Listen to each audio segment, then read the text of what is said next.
कधी काळी 8 आणि 9 हजाराच्या पगारासाठी मी स्वतः 12-12 तासाची ड्युटी केली आहे. 12-12 तास मी ऑफिसला दिलेले आहेत.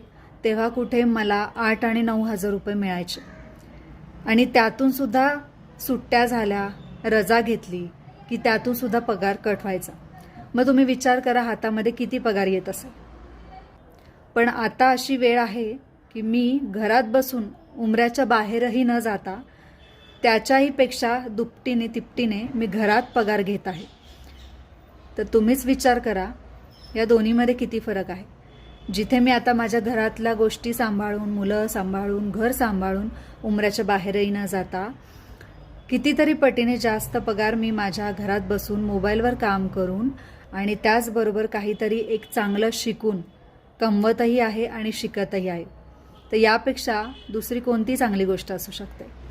तर तुम्हालाही माझ्याप्रमाणेच घरात बसून असं इन्कम जनरेट करायचं असेल आणि काहीतरी चांगलं शिकायचंही असेल तर मला नक्की कमेंट करा. हो, मी नक्की तुम्हाला गाईड करेल. थँक्यू.